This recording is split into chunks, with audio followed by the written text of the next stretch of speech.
A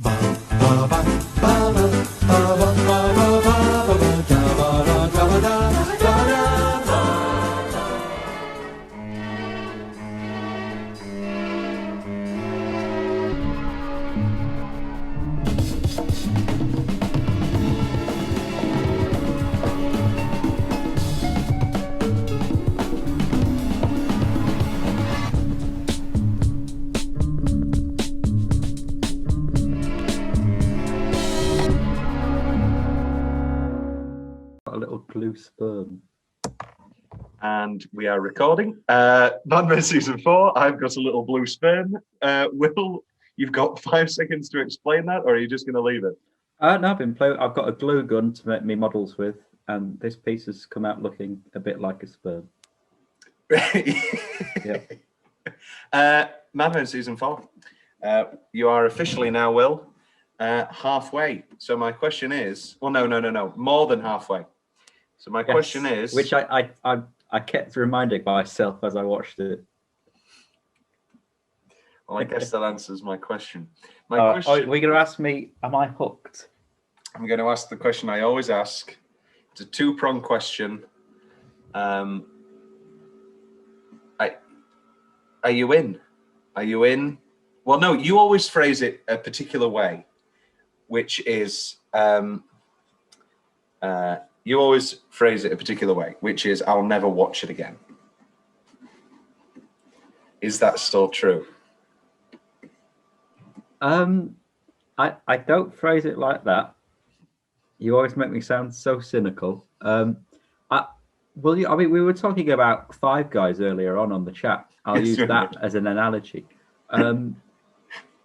If someone took me to Five Guys and said, "Oh, let's go to Five Guys and get a burger," I'd go, "Yeah, all right." I would never say to someone, "Let's go to Five Guys and have a burger," because they're so tasty. That's my relationship with Mad Men. So if you were in a situation where you had, I don't know, a best friend who made you watch, but I'm never gonna. There's no situation where we're gonna watch it again. So you would never. Okay.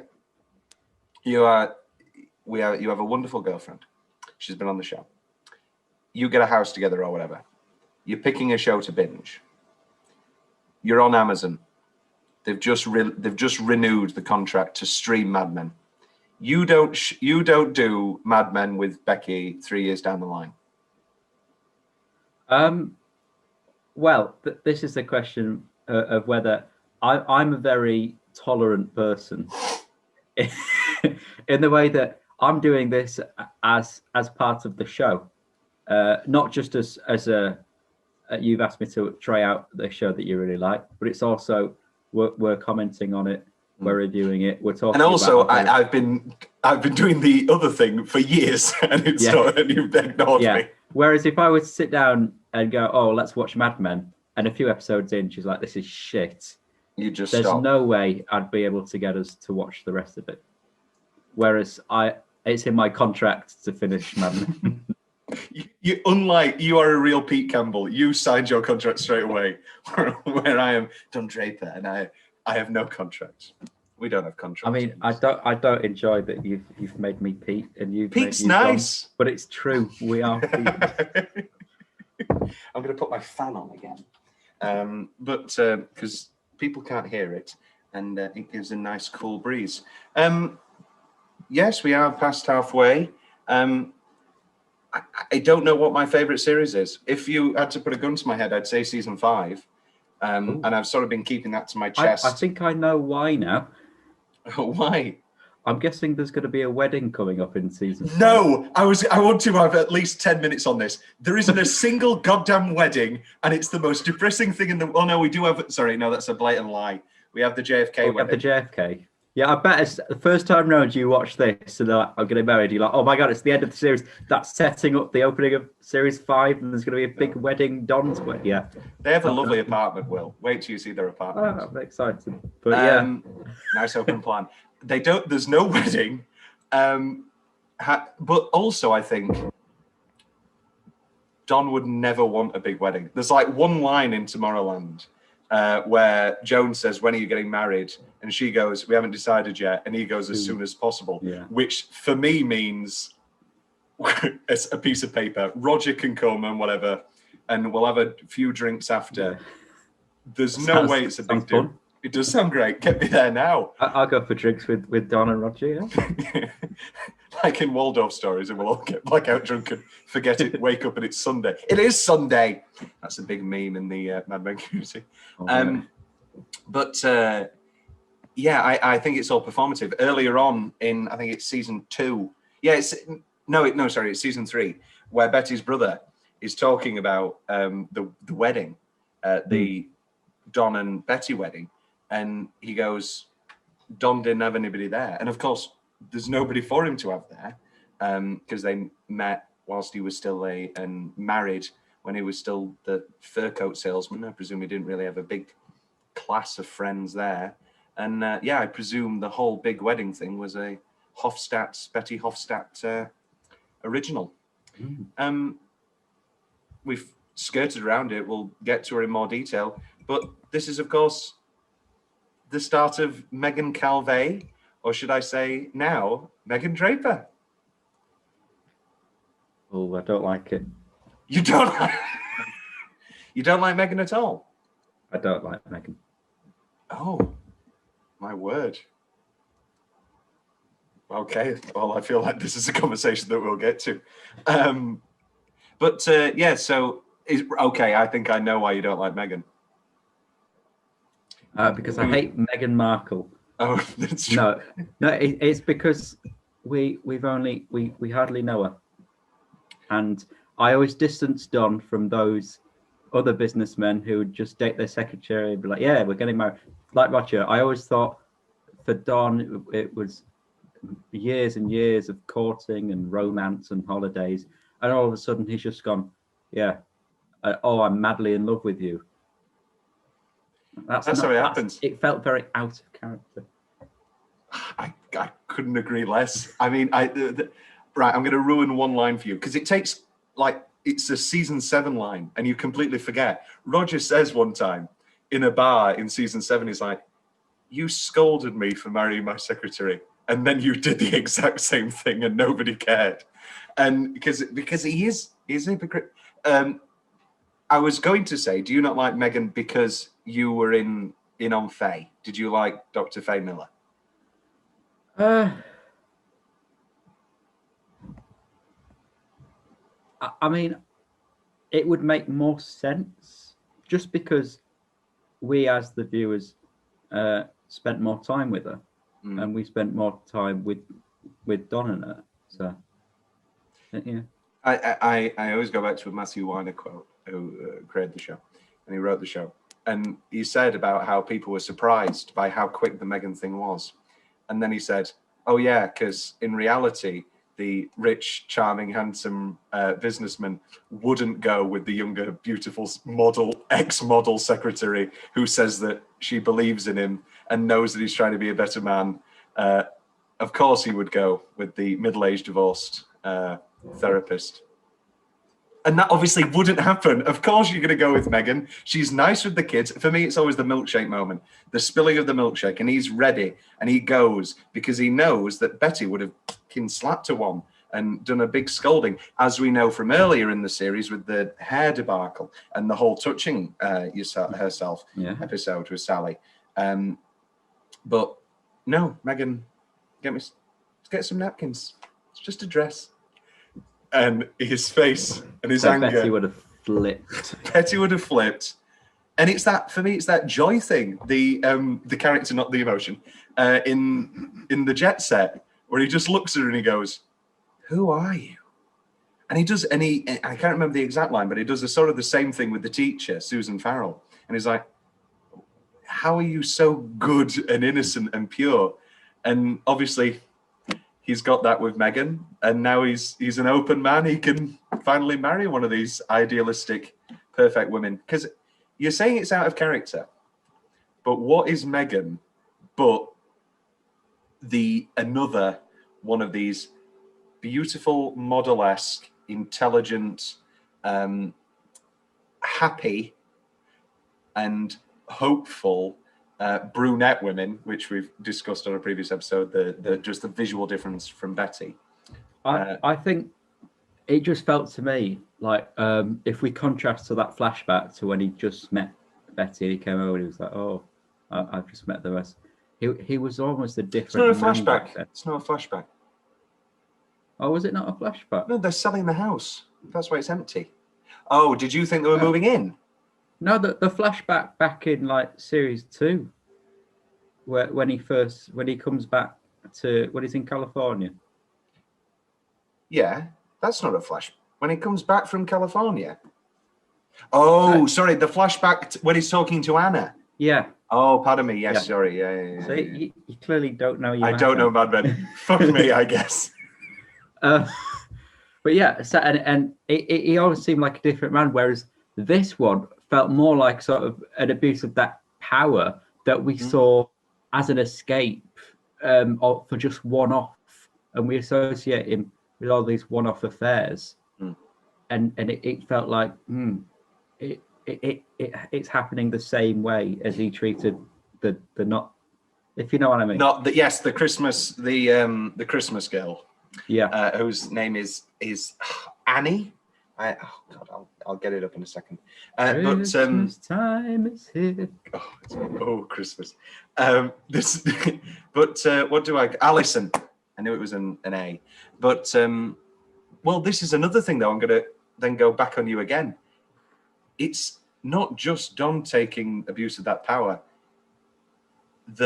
Look at the sexual politics, and in those moments, when he's with Alison, he's fully drunk and he's pulling her onto the couch, and there's a detraction there, and it's not forceful. But you're right, it's an abuse of that power, it seems. And although they're both caught up in that moment, it feels harsh. Whereas with Megan, he pulls away, and she goes, I'm not going to run out of here tomorrow screaming. So because everybody knows about Alison, and everybody presumably knows what happened there. And then obviously she says, I don't care. I just want you right now. And for me, it's as much her seduction rather than his. Well, I'm looking forward to getting to know Megan more in the upcoming series. Megan Calvé Draper. Oui, j'ai porté peu. Oui, oui, comptez-vous. She's French. She is from Montreal. She is French Canadian. We meet her French mother and father next season, and they're delightful. Julia Armand. Well, the way that we do this, we've sort of had the big Megan discussion. I feel like because we end on a happy note. It's the first season. Well, no. So season 1 ends in just depressing. Yeah, I am sat on the couch. Season 2 ends with a moment of hope, but not really. Your first question was, is there a marriage that's going to falter? Because as much as we, I guess, in that moment of season 2, want Betty and Don to work, I don't think anybody actually thinks that it will.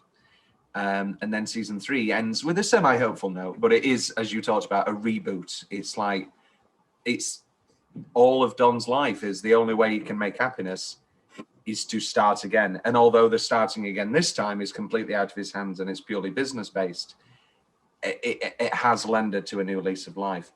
And of course, the show, again, we talk about these seasons being in 2 parts. This season also feels in 2 halves because the first 6 episodes or so are pretty dour. You know, he's coming to terms with possibly definitely a drinking addiction, but it's sort of common in that era, so it's a bit different. But the suitcase is a real split, and we go one way or another, and it is a big turning point for Don and Peggy, as we will undoubtedly get to. The way that we do this is we rank our top 10 favourite episodes. Will, which means with a top 10, we have to cut 3. Will, what were your cuts? I've cut public relations. I've also cut public relations. Great season opener. Yeah. Great closing moment. Really brings us into the new world of SC SCDP, Sterling Cooper Draper Press. Really brings us into that world well. Will's favourite building or set. What do you think of the new office? It's nice. It's nice. It's clean. It's very clean. It is. It's a new 60s again. People always sort of have this thing that the 60s that every decade starts on the 1970, on the 1980. But in actuality, what we think of as the 80s starts in 83, and what we think of as the 60s starts in 63, and ends for the 80s in sort of 92. Like you look at Silence of the Lambs, you'd probably say it's an 80s movie, but anyway. And so we sort of have that with The Office now as well. However, what did you think of Don's apartment? No. Pretty sad. Pretty sad and but miserable. But I hear he's going to get a lovely one. He does. He has a lovely new apartment. Matron. Yes, public relations, with also that incredible end moment of Tobacco Road, and Don sort of owning his charisma and his swagger. Yeah. And I walked in and they said, "Fire me." Doom, doom, doom, and we're in. Yeah. We're in for season 4. What else did you cut? I also cut The Rejected. I did not cut The Rejected, although it is low. Okay. What else? I think hopefully we're more in tune today. Yeah, we'll see. Yeah. This was I struggled. Again, this is getting harder and harder. Especially the top 5 I struggled with. And so tight. Don't take me literally. I mean, you always look down upon my top choices anyway, but the top 5, imagine all as one. I don't look down on your choices. I think it's a difficult one. I don't look down on your top choices. I think you've done, and every time that it's been a major difference, I think I've come around to your way of thinking. Never completely, but yes. Yes. And your third cut? My third cut is Christmas Comes But Once a Year. Okay, that is, again, lower down my top 10, but not a cut. Which means that, I have public relations, which means that Blowing Smoke and Hands and Knees will get to in your top 10. Will, what did you have at number 10? At number 10, I had Waldorf Stories. Okay, that's higher up mine, so we'll save on that one. At number 10, I have The Chrysanthemum and the Sword. Higher up? That's higher up for me. Okay. Sorry, 1 minute. So at number 10, you have Waldorf Stories. Well, what do you have at number 9? At number 9, I've got The Summer Man. Okay, again, a bit higher up, so we'll save on. We'll keep going. Going up the ladder of success. At number 9, we have one of your cuts for me, which is The Rejected. So we'll discuss that now. This is spoilers. Well, it's not really a big spoiler. Nobody's really overly excited to find out what my favorite Pete episode is, but this is my favorite Pete episode. Just one of those great juxtapositions of business and the personal life, in that he's got such great news with Trudy finally being pregnant after all the turmoil that they've been through over the past couple of seasons. However, he has to let go of his father's account, or, as he does do, turn it into something bigger. And that great moment of Tom Vogel, "You son of a bitch." And it's really just a great Pete episode where I think it's one of the first moments where Pete's conniving, but we not necessarily like it, but don't despise him. We're sort of rooting for Pete, I feel. He was almost like a cartoon character in series 1. Yes. And it established this sort of Don-Pete rivalry where he dastardly plans and it was always foiled. But that doesn't really happen anymore now. No. And when the dynamic of that comes into things again, it's in Hands and Knees, which is just a knockout episode. And I knew it's so hard cutting. I don't enjoy it in the slightest. And as a matter of fact, I'm going to cut The Chrysanthemum and the Sword, and I'm going to put Hands and Knees at number 10. Oh. we're watching it live, folks. It's happening live. Not that it matters because, well, we'll see. But not necessarily more importantly, but this episode features, well, Peggy having some fun. She meets Abe. Do we like Abe, Will? Yeah. He's certainly better than the first guy.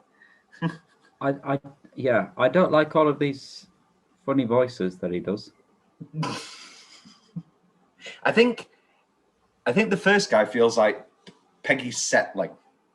Yeah. It's like all around her, she feels, obviously she's a career woman and she's focused on that, but all around her is the back of her mind going, okay, but also it is 1964. And also I think it's not even the fact that it's 1964. There are many career women that still want a happy relationship and a child and a marriage. Not necessarily a child at this point, but she certainly wants a happy relationship. And it feels like the first guy she's settling for him. Whereas Abe feels like a real nice match. And he's kicking around in season 5. Well, you'll be glad to hear. Sure. He's a minor character. He is a minor character. but it's good for Peggy. He's great for Peggy. We do like Peggy. This has the culmination of the Alison one-night stand at Christmas. Don's being very business-like, shall we say, quote-unquote professional, and not bringing it into the office. However, he does let the painful slip go. You look very nice today. And then in Dr. Faye's research session, Alison begins crying, along with everybody. Everybody's crying. Yeah. I love a Mad Men episode when they get the two-way mirror out. It's always it's great fun. I want to salute that. There isn't that moment here. Did I miss anything? There isn't that moment this time round. What an episode! Great episode. Episode 5 or 6 of series 1. I can't remember. Or 4, maybe 4. Here's your basket of kisses. Basket of kisses. It's great. It's good. It is a good episode. Babylon, I believe that was very high on your list, actually. It was. I enjoyed that one. It's a great episode. Pete, it's classic Roger and Joan, which I presume you were rather happy with this season. Very, very happy with. I'm liking. He's winning her back slowly. Slowly but surely. Yes. All we need now is her husband to die in Vietnam. Well, yes, there's a baby on the way. There is, but whose is it? Is my question. Well, it's Rogers. They had sex. Yeah. It's Rogers. Yeah. There's no twist. Is that the car baby? The car baby? The back of the alley baby. Oh yeah. Same thing. The heat of the moment mugging baby. Whoa, we'll get to that. Whoa, what a great moment. What a great season. Where are we in the rejected? Oh yeah, and then Alison finally throws the cigarette holder and smashes everything, and Don has a drink. He's been trying to cut down at this point. Not succeeding, but he's been cutting down a little bit. All in all, a lovely episode. Also, this has one of the not weirder, but one of the most jarring conclusions, I think, which is Don in his apartment and the old couple. And did you get the pears? Did you get the pears? Did you get the pears? And I'll tell you inside. And it's very jarring. Because usually there are these beautiful poetic, not always poetic, these beautiful significant moments that close an episode, and it feels, I guess I guess in many ways it's the perfect capper, because it's reminding Don that, well, this is the thing, when you are in a single relationship when you're 40 and you're looking for a relationship, the biggest thing for you is that dread of dying alone. And I think this is something that we all experience, actually. And in many ways keeps some relationships going for longer than they should, perhaps. Because nobody wants to die alone. Loneliness is the biggest fear in the world. And that is, of course, imperative to the show. Yeah, it's pretty sad. Yeah, it's got dark. We watched I showed everybody Godfather and Godfather Part 2 back to back the other day. And by the end of Godfather Part 2, everybody was just devastated. They were just like, oh, why couldn't he be nicer? And I said, no, because he's got to run a business. And he goes, Or Fredo. poor Fredo. But also, I was really tossing a turn between, is it poor Michael? And I don't know. And that's that. Will, what did you have at number 8? At number 8, I've got the chrysanthemum and the sword. Okay, so now that is one of my colours. Yes, this is a delightful business episode, business-focused. Well, they're all business-focused. But this is the arrival of the Japanese. And at the start, we're thinking, oh, great, yeah, car. And then we remember, it's only been 15, 19 years? This is 65. So, yeah, 20 years since Pearl Harbor. And there's still racist attitudes today. So there is an awful lot more. And it's, in many ways, societally accepted because the war was such a devastating thing. And obviously, for Roger, it's... Yeah, Roger goes full-on Roger mode. He does. Not delightful, charming Roger, full-blown racist. Still witty, but deeply... He's always got that going for him. But deeply racist in his wit. And, yeah, he just verbally abuses them, and nearly they lose the account. Don manages to save the account. But, yeah, it's... And I think, again, it could just have been a moment to... Roger could have been very surface level in his racism. And it's never acceptable. There's no justifying it. But in his moment later with Joan, and he starts talking about the people that he knew. And obviously he's completely blinded to the fact that these 4 men obviously weren't the kamikaze pilots. Yeah. But for him, it signifies death, a loss of innocence, as it did for that entire generation. And that is something that Roger and Don always relate on, is their war experiences. Roger in World War II and Don in Korea. Indeed, the Korean War. Will, what did you like about this episode? There was a moment. I always love an interpreted gag. The Catherine Tate one. I mean, that's really not aged well. What's the Catherine? The Catherine Tate gag. No, I don't know. Oh, there's just. I think she's the British interpreter rep, and she has to repeat. It's very Jen, Italian. Yeah. But however, the joke this time round isn't that Jen's stupid. It's just that languages are funny. Yeah. It's not aged very well. Are you talking about? Go on. What are you? I can't remember what they said, but it's that bit where I think they're not very subtle, are they? Yeah. No, they are not. Yeah. Yes. Great joke. That was my favourite part of the episode. It's a great episode. And yeah, we have also the introduction of Ted Shaw. This bit of a scummy guy. We're used to rivals within Sterling Cooper Draper Price. However, now they're just fighting to stick around.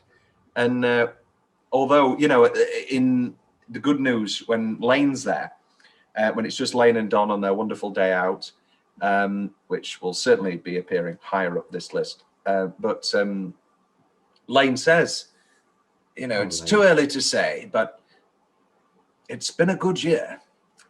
That's a good impression. Thank you. And that's where we start with episode 3, or I think it's 3. Yeah, episode 3. And we're like, great. This is going to do well. And then by the end, we are cutting people loose. Yeah. The firing montage and trust in me. And it's just like these people that we've never seen, and they just have to be cut. And so it's and we are ending on, a moment of will Sterling Cooper Draper Price. See, I find Sterling Cooper Draper Price easier to say than SCDP. Oh yeah. Do we get more of this nemesis? Ted Shaw. Ted Yeah. Shaw sticks around. Yeah, Ted great. Shaw sticks around.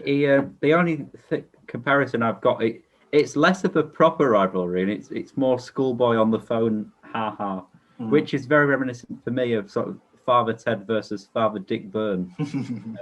It's great. It's great stuff. Well, we have a literal kid on the phone with his Bobby Kennedy reaction to the letter. It got me. It got me. I forgot too, and it got me, and I thought, surely they could have hired somebody better. Do a better voice. Better Bobby Kennedy. Mr. Draper, da da da da, because he's doing that da da da. It's great da da da da hear from you, and great moment. Why I quit smoking? Incredible! Oh, wait till we get there. Yeah, I like how Don's become a writer, which I think you especially enjoy. I literally watched Summerman again, and I went on Amazon and I was like, do I buy a journal? And then I was like, I just always think of content. Maybe this isn't good for my mental health, but I just think instead of writing down my feelings, I could write another article for the blog. Which might not be healthy, but it's keeping me going. Yeah, but I mean, just to sidetrack about sort of with his journal, I like the parallel of him joking about Roger's memoir, and then him in doing so taking it himself very seriously, almost as sort of therapy in a way. Yeah, I mean, we get some moments of voiceover, like we heard the letter famously. You know, you'll be with somebody again soon, but without you, I'll be alone forever, which is wrong, but it felt very, very right in the moment. However, it also feels, as much as Don's getting into it, the afterglow of the suitcase sort of come to realization fades pretty quickly. You know, you need to cut down drinking. And he's just watching everybody drink, and then he drinks again. It barely lasts an episode, and that's what I love. That's what I love. Where are we? We're just doing chrysanthemums. Oh yes, we haven't talked about the namesake of the episode. Don's incredible trickery of making them think they're shooting an ad, and then coming in and we like rules. And again, it's a nice return to sort of wily Don and very clever Don. Because as much as we not enjoy, but as much as we are invested in his emotional journey, we also like to see him win in the ad world. And the final element of this episode is Sally's being put into therapy, because whether it's the divorce or whether it's her own general emotions, of the divorce obviously hasn't helped, or whether it's just her relationship with her mother, she cuts the hair with Don's lovely neighbour. And then also later on in the episode, she obviously is touching herself on the TV. Not on the TV. She's touching herself to the images on the TV. And she's placed into therapy. Was this normal back then? Or is this therapy? Just Betty? Like child therapy for just experiencing normal puberty? I mean, or is this just Betty being controlling Betty? I think it's the fact that it's in front of the girl, because the story that the mother says isn't she was asleep on the couch, because in many ways that doesn't matter.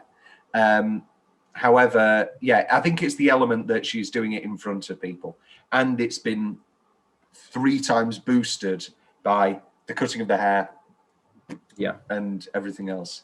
And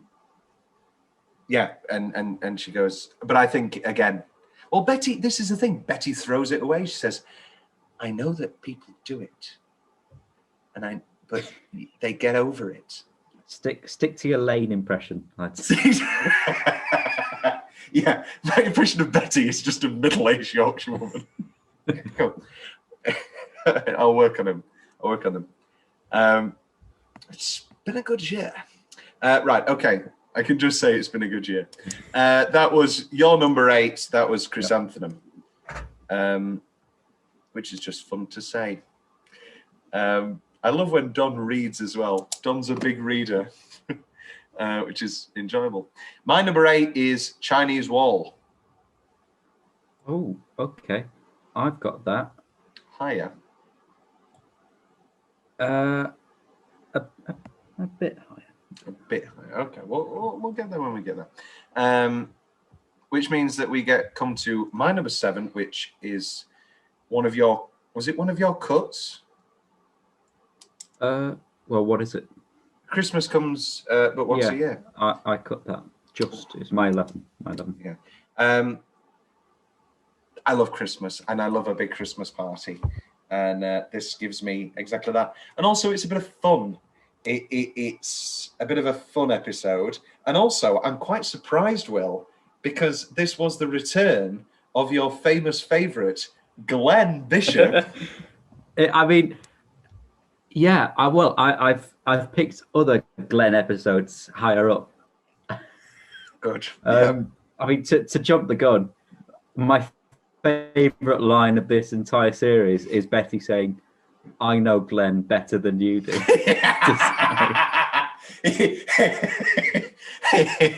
Yes. And the firing of Carla. Betty. But yes, I know Glenn better than you. I could watch, maybe not an entire season, but oh God, that relationship. We'll get to it. But Christmas, yes. As much as Sally and Glenn's subplot is rather nice, this is all about the Christmas party and the joy of that. And it also is a nice introduction to, well, not introduction, we met her in the first episode. In the first episode. But it's a nice introduction to the Dr. Faye relationship, which, as you talked about, as a negative against Meghan, is rather believable and fleshed out, and we spend time with it. And this is the start of it. And obviously, she nails her own coffin. Don't worry, you'll be married before the end of the year. What? Oh, I didn't realize people. I always forget people don't like to think that they're a tyke. And obviously, whether right or wrong. Well, no, she is right. But she's pretty annoyed about that in the long run. Poor Dr. Faye. We'll get to it in Tomorrowland. And yes, and Peggy losing, well, no, not losing her virginity, obviously, but losing her virginity to Mark. And again, product of the time, she has to tell Mark that it's her first time. And this is the first time she's had sex since her affair with Duck. I think it's a symptom of her not being sure about Mark more than anything. Because we're not sure about him. No. Yeah. Or at least I'm not. Yeah, no, yeah, I say exactly what yeah. And also it's a great, well, we're talking about the Christmas party. I love seeing Joan take control. I love Joan being on top and running things like the tight ship that she can do. And the whole thing of Lane wanting to cut down the Christmas party, and as with, a couple of drinks here and a couple of drinks there, and they've cut down the lunch. However, with Lee Garner Jr., they need a real party. And Joan, I'll allow the women, I'll allow everybody a +1, even the women. And also oh, sorry, go on. Oh, sorry, we get a bit of conga. We do. She's leading the conga. She's leading the conga, and Megan's there. And Megan, what should I talk about first? I'll talk about this. Will, you have heard that piece of music an awful lot. It's called Christmas Conga, and it's on my quiz playlist. And you've heard that multiple times. You didn't know it. And Trudy's having the time of her life. Love Trudy. Love Trudy. What a woman. Alison Brie, delightful. Pete and Trudy all the way. What was I going to say? Oh, yes. Welcome to everybody's favourite segment. Tom talks about his ex again. So when my ex first watched, because obviously one of the great things about this series is that Megan's there all along. And it's great on rewatch as well to see her pop up and that's Megan. Oh, that's Megan. And she's put in the limelight just enough, but just as much as any of the others. As it's not come up yet, but I presume that you didn't spot her and go, "Oh, she's in it a bit much. She's going to be a love interest." No, even her whole, taking young Sally on Beautiful Girls, which is an incredible episode, higher up my list, and it's just a great, and that's another illuminating moment for Don, because as much as it's about him, I think the fact that Megan gets along so well with the children is a big plus. And she does obviously do that. So my ex, she watched the Beautiful Girls episode, and she said, and then there was that girl that the secretary that helps Sally, and I couldn't say, "Oh, do you mean Megan?" And I said, "Oh, the tall one, the tall brunette one." And then as soon as she watched Tomorrowland, she thanked me. She said, "You did very good. You did very good hiding Megan." And so did Hugh Laurie. Hiding Megan? Hugh Laurie. I was making a Tomorrowland joke. George Clooney. Oh, yeah. God. Great movie. I adore that movie. You adore Tomorrowland. I adore. The first time I watched it, it must have been a Sunday. People mowing the lawn, roast dinner in the oven. Tomorrowland. Oh, what's this? Oh, look, it's on BBC Two. Can't be that. That'd be good. Disney. Oh, I've not heard of this. Amazing. Love it. Yummy. It's your Brad Bird. It is. It just must be Brad Bird. That's my number 7. That's Christmas Comes But Once a Year. Will, what's your number 7?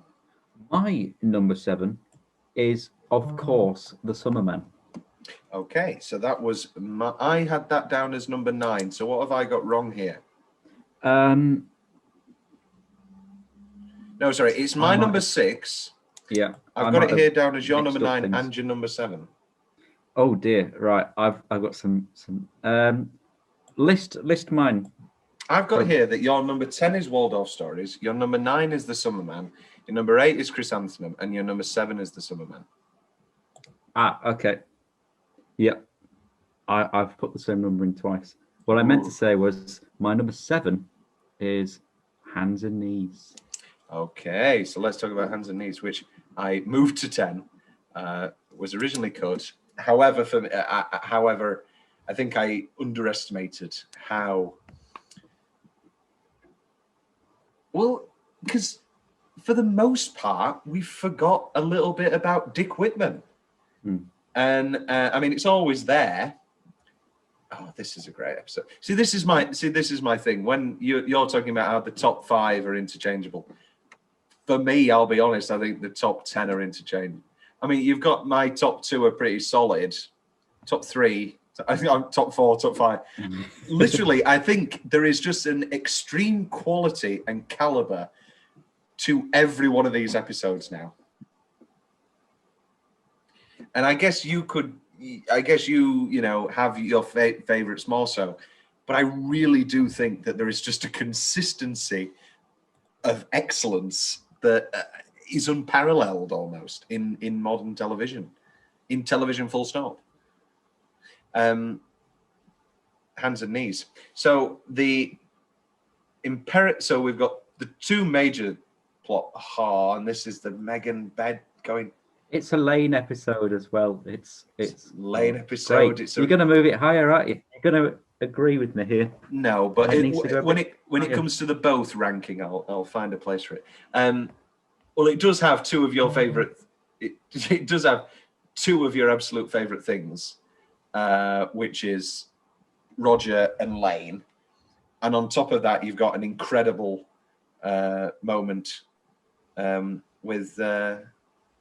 An incredible Don subplot as well, with the return of the element of Dick Whitman and the fear about that. What should we start with? Let's start with Don. And, well, great opening. Do you think your friends will be jealous when you tell them you're going to see the Beatles? Yes, great. I made the same noise.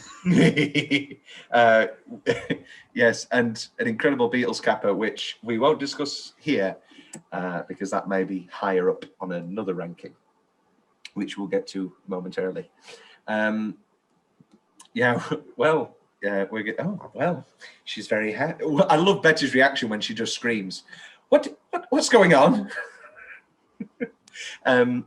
However, more importantly, there is another scene with Don and Betty on the phone, which is the FBI coming to see Betty, the Department of Defense coming to see Betty, because they need to do a securities check on Don, because obviously they have this airline account from back in season 2, when they went to the airport convention, and it needs a securities check. Don cannot put down about his history because it's entirely fake, and he could be found to be a deserter. Jesus Christ, a deserter. And Pete sort of is a bit naive about it at first, and he goes, people won't care anymore. It's been but it's only been 20 years or so. So I don't know what the statute of limitations is on desertion. And we have that incredible scene of them on the phone, and them halfway through realizing, what if the phone's tapped? And and that's where he suddenly goes, oh no, don't worry, it's fine. There's nothing to be worried about. And it ends with, Betty, thank you, because they obviously did have a 10-year marriage, and there was lots of love there and trust. And I never, as much as we can rail on Betty, there's not a single moment of me that thinks she'd give him up. Oh no, she wouldn't do that. No, it's too important again, and that shows the importance. I think if it was anything maybe a little bit less important, maybe Betty would do it as a fuck you. But it just shows the level of Also, for me, a shock was the fact that it was just simply a mistake done by a secretary. I thought it was going to be what's he called? Pete. The new lover boy. Pete, or the new lover boy who works. Stan. No, Betty's new husband. Oh, Henry. Sorry, I thought it was either. He is in the government. You are right. He is in the government, isn't he? Well, that's a question. Do you think Henry knows? No. I was going to say, I don't know if Henry does know about Dick. I don't think he does, and I don't think if he did, or if he didn't know and he just suspected something, I don't think he'd take the time to try and pursue it. I don't think he's that fussed. Henry Francis is a good and honest man. We don't like him because we love Don, but we like, for the most part, and come the end of Tomorrowland, you feel for him. Because he gets what he wants. He just wants to move house. That's all he wants to do. That's all he wants. He does just want to move house. Incredible scene. And a little bit in this episode is, of course, Joan. Well, we think going to get her abortion. She doesn't go through with it. That incredible scene with the mother, and the mother saying to her, "How old's your daughter?"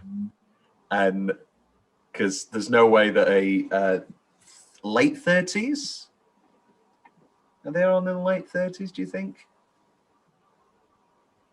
I can't remember. I can't remember either. But, there's no way that a woman of Joan's age would be getting an abortion. And, her daughter's clearly in the other room, and that's the moment. I don't know if it is that exact moment. And then we see her on the bus, and we later find out that she was going to see Greg in base camp because they need to have sex because he's a doctor and he can add. So they need to have sex immediately. I mean, to be honest, by the sounds of it sounds like he can't add the way that his doctoring profession is going. He's a terrible doctor. He's just to add insult to injury of him being a rapist bastard. He is also a terrible, terrible doctor. And but also realistic as well, because I think there's a lovely again, we don't want him to be nice. We don't want him to be charming. But there's that great moment where he's sewing her up after she cuts her finger. Yeah. And he's and charming. She cries because cries. He's being so nice. And you go, yeah, there is something there. He's a nice enough guy. When we forget about everything else about him, which is hard to do and impossible to do. Lane's dad comes to visit.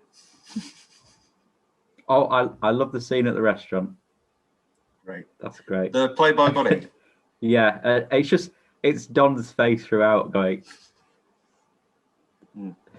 Yeah. Can you? Would you like to come to dinner with me and my father? I'll have to see what my schedule is. I'd consider it a personal favor. And would you take your dad to a Playboy restaurant? I guess they're not nude. I guess they're just doing the. I guess they've just got the bunny outfits. Oh God. Yeah. I guess. The bunny, and that's also where we meet a certain Playboy bunny who it turns out Lane's been with, and it also brings in that thing of British relationship with race. Yes. Us. I think it was in the war when the Americans were coming over, and so many of them were just so surprised. Obviously, I'm not making out as if England's a utopia for minorities, but the Americans were just so surprised by how unsegregated things were. And we sort of have a thing of that here where he sees nothing wrong with an interracial relationship, which is quite... the only other time we've seen that is with Paul in the second season. And even there, Joan immediately jumps to it either being Paul fetishizing her and wanting to be different. That wanting to be different. So but and then the father, I mean, Jesus Christ, with that cane. I felt really sad. Poor Lane. No one hits Lane. It is terrible for him.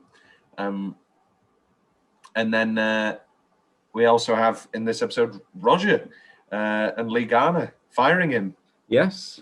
Oof. Just a real bad innings for Roger. Yeah, don't like Lee Garner. We don't like him. We don't like Lee Garner. No. At all. I mean, no. Gets rid of Sal. He nearly cripples this company. Ugh. Does the we have to throw the Christmas party for him?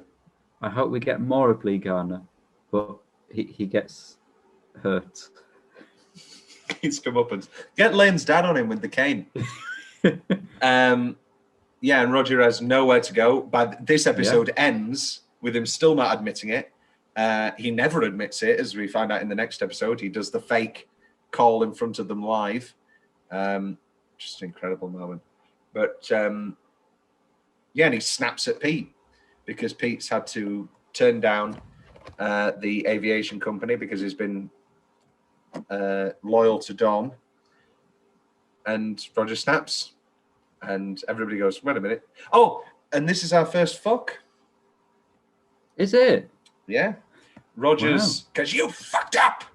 And, that's American telly people don't like that, do they? They don't like that. And it's that classic thing of season shows only being able to use it when they've got enough cleft. I also think that in Mad Men's case, it's a matter of the time as well. Like as I think I mentioned earlier on, there's a moment in a couple of seasons where like one of the younger kids says it right really nonchalantly, and Don goes, "Stop! What are you swearing for?" However, I always think of, have you seen Breaking Bad? No, but do it. No, it's too good. It's like a plot point. So anyway, all you Breaking Bad people know what I'm talking about. Ted. Roger and Joan, peak Roger and Joan for you here. Yes. Do you think what's happening season 5, Roger and Joan wise? They're gonna get an apartment. It's gonna be wonderful. We don't get much Jane this season, actually. We don't. We only get her with the memoirs. Mm. That's all I remember anyway. That's it. Yeah. And I don't know whether there was a scheduling conflict. However, I think as we watch it now as a product that it is now, I think it allows us to sort of fall in love with Roger and Joan again, and never have, because we don't like Greg. Oh, but I've always been there. Oh no, we all have been there. But and it's not that I really like Jane, but Jane's not a rapist. So we would be sad for Jane because she's been brought in and she's gone along with all of this, and now she's going to get kicked to the curb, possibly in this Roger Joan situation. I'm looking. Yeah, I would like there to be. I hope I'm going to remove what I said earlier about me wanting Greg to get hurt, because that's not very nice.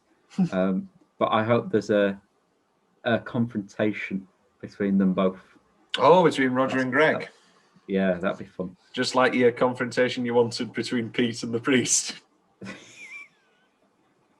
It could still happen. It could still happen, that is true. My number 7 was Christmas Comes But Once a Year.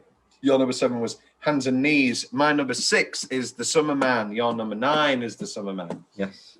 This is the narration episode. This is his journal. The best opening for me, all the episodes. Swimming. Swimming, and then happy music and him coming out the hotel. I mean, like walking down the street.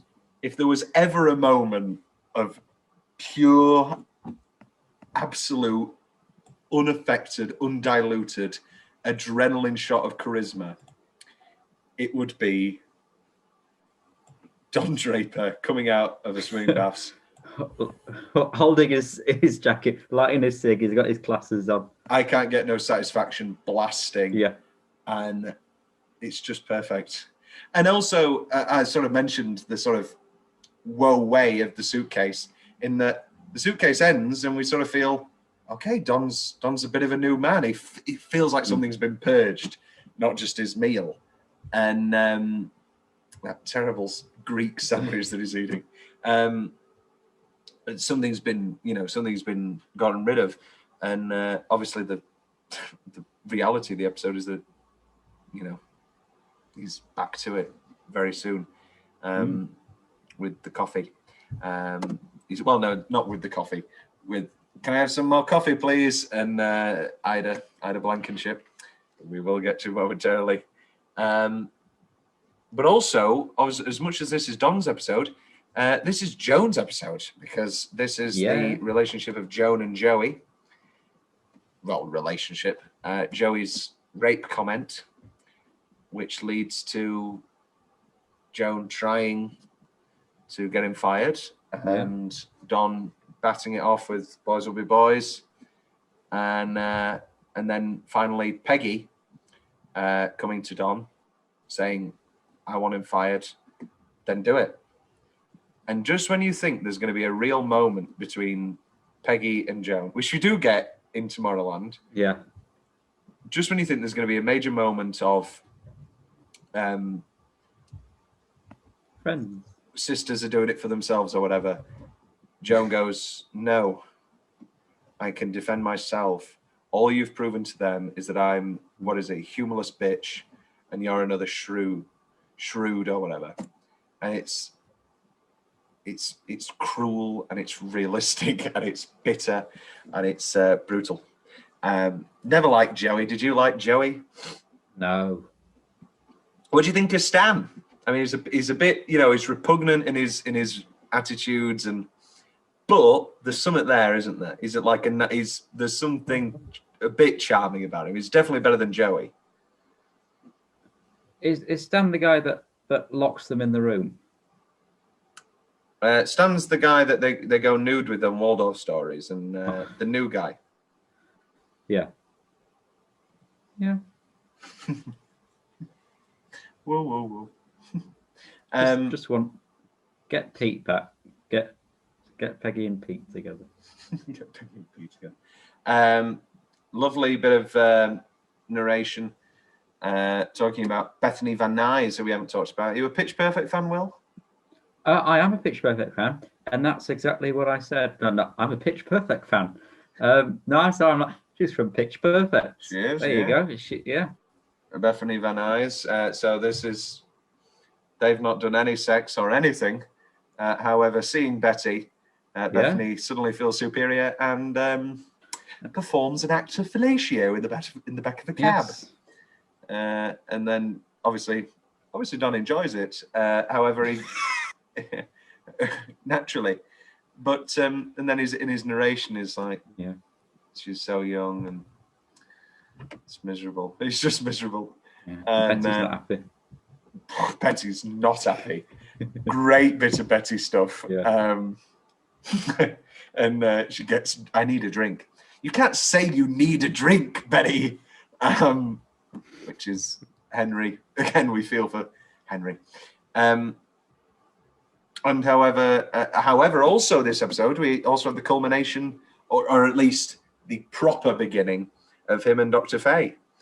And he doesn't have sex with her. I'm just going to take you to your door. Why do you think he does that? Try and make this more than just a one-night stand?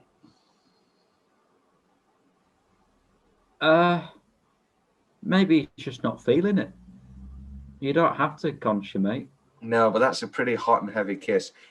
And like he's not had sex in a while. He had to use a call girl. A sex addiction. He does have a libido. I don't know. I think he's just trying to say, I don't want this to just be sex. He's trying to be a changed man.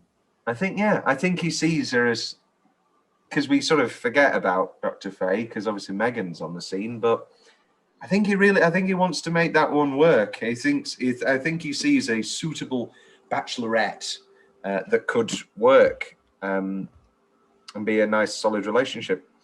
And the final fuck you to Henry or Betty or whoever it is of coming to Jean's birthday party. And horrible bit of voiceover that man thinks that Henry's his father. Yeah. And obviously he would. You know, he was, I can't remember the line, but he was born into a cruel world that, you know, he was born out of desperation. And I do, little baby Jean hasn't had the best go of things. That's your number. Sorry, that's my number 6. That's your number 9. Will, what's your number 6? My number 6 is here we go. You'll like this. Oh, my number 6 is good news. The good news. The good news. That's higher for me. So we will discuss that. We've still not had any locks. Have we had a single lock in any of these episodes? What, in this series? No, in like any of them. We had one last time. I can't remember about the other 2 times. You really threw me off without a town. I thought shut the door and have a seat would have been a complete lock. Here we are. This is as good a time as any to talk about our little subcategories that we do. Season standouts. We talked about Faye. We've talked about Megan. Who we haven't talked about, and I think is, I mean, you may have somebody else, but I think is almost the unequivocal season standout, who we'll talk about more when we get to Beautiful Girls, is Ida Blankenship. The absolutely delightful middle secretary of season 4, who dies rather brutally, rather suddenly. I like Roger's comment. Oh no, it must have been Don's where I said, yeah, I would have asked her to do it, except so she's dead. I would ask my secretary to do it, but she's dead. Yeah, is an iconic moment. The farce element of the back half of Beautiful Girls. We'll get to Beautiful Girls. I love Beautiful Girls. I love Beautiful Girls. But Ida Blankenship is terrific. And also the unspoken thing between Don and Joan of, you're not going to fuck her, are you? So yeah. And I think Don even says it. He's like, she's exactly the secretary I needed right now. And then also, I love that we're with Ida so long, and the way that Ida exits is so abrupt that we don't even notice that a beautiful model is now back in the secretary chair. and also Dr. Faye has been going so well, we don't even notice. Love Ida. Best Don episode, I've got. I like Waldorf stories. I love the suitcase, obviously. Will, best Don. I think I've gone the suitcase for best Don, and with Peggy as well. Peggy as well. Yeah, Peggy's suitcase. Betty, I've got a bit of Hands and Knees, and also a bit of Tomorrowland because I've got a bit of a Betty Tomorrowland theory. Blowing Smoke for Betty. Roger, I've got Chrysanthemum. Oh, sorry, go on. I said with the whole banning thing. Or is that Tomorrowland? Banning? The dinner table. Where Sally walks off because she says, with the whole you can't see Glenn anymore. Oh, yeah. And then she storms off, yeah. I think that's Blowing Smoke. Yeah, that sounds about right. Yeah, Blowing Smoke, you're right, yeah. Yeah. And then Roger with I've gone Chrysanthemum and the Sword or Hands and Knees. For Roger, I've gone Chrysanthemum and the Sword. Pete, I've gone for The Rejected, which we talked about earlier. Yeah. And for Joan, I've gone for The Summer Man or Beautiful Girls. I've gone Beautiful Girls. Let's talk about some closing song moments. I have a ranking. I've ranked all 7. Just a mini ranking. I'll do my bottom 4, and then we'll see what yours. Because I presume you haven't ranked all 7. Number 7, I have Welcome. No. At number 7, I have Welcome to My World. Beautiful closing with him with Dr. Faye's Waited for Him. Number 6, I Saw Mommy Kissing Santa Claus. Not necessarily a perfectly apt choice, not necessarily a story-based choice. However, a great song to close out our Christmas episode. Trust in Me with Don welcoming in somebody else to be fired. Brutal. Number 4, Ladder of Success. Skeeter Davis, incredible choice for the closing of Waldorf Stories, which we'll get to momentarily as it is my 5. Will, what's yours? Have I said it already, or is it in my top 3? You've said it. I just went for I Saw Mummy Kissing Santa Claus just because it made me feel very happy. Christmas is great. It's one of those Christmas songs that's timeless, but gives you that. It's a nostalgic, cozy Christmas song that isn't overplayed either, and it's one that you hear and you go, Christmas. These are the only Christmas episodes I ever watch, not in December/late November. I can understand that because you have to watch Christmas them. Episodes. Well, no, they are big. Like that's a big Christmas episode. Well, no, sorry, not Christmas. Yeah. When I say Christmas episodes, I mean the other Christmas episodes in season 6. Yeah. But like I because you do get that weird feeling of it's March, I shouldn't be watching this. At number 3, I have Tobacco Road, that incredible Fire Me moment. Number 2, I have Bleecker Street, closing out the suitcase. Cannot beat Simon and Garfunkel. However, you can beat Simon and Garfunkel. No, you can't. Sorry? I was just agreeing. No, you can't. Oh, however, you can this time round because I have gone for the Santo and Johnny instrumental version of Do You Want to Know a Secret, which plays over Don taking a good look at Megan and going, oh, she's there now. It's not Ida. And leading us perfectly into our next episode because they may get up to something on that sofa. I've got an honourable mention. It's not a closing song, but I have put I Can't Get No Satisfaction. Can't beat it. It is maybe the most iconic.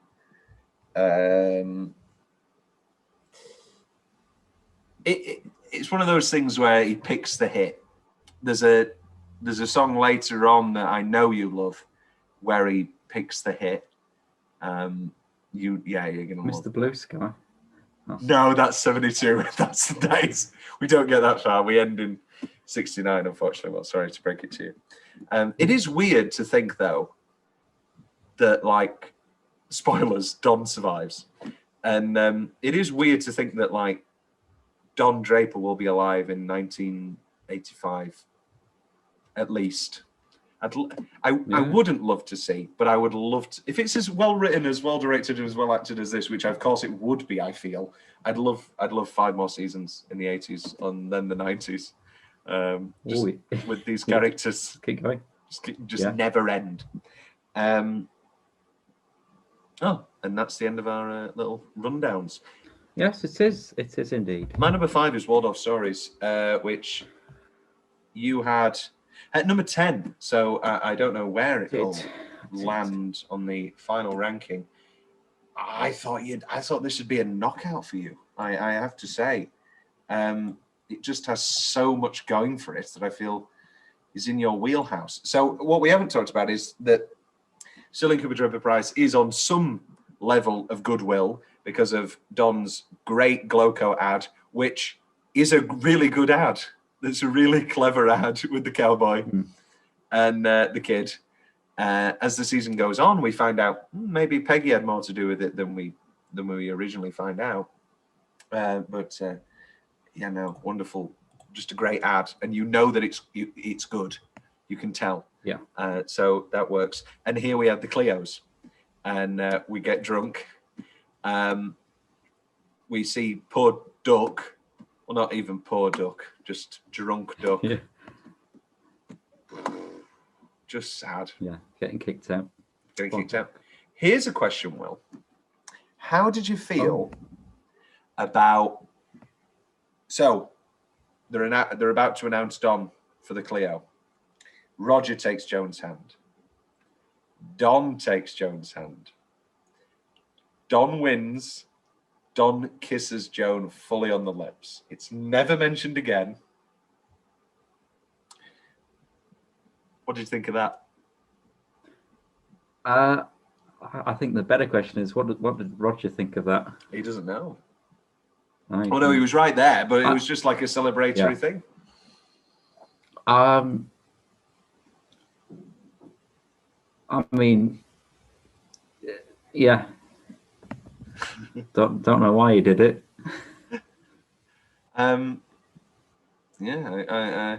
There's another great Don Joan moment, which we'll get to in season 5. Great scene. Yeah. Oh, sorry. No, I was going to say my favorite part of this episode is Danny. Or the most memorable bit for me is what? Danny. Yeah.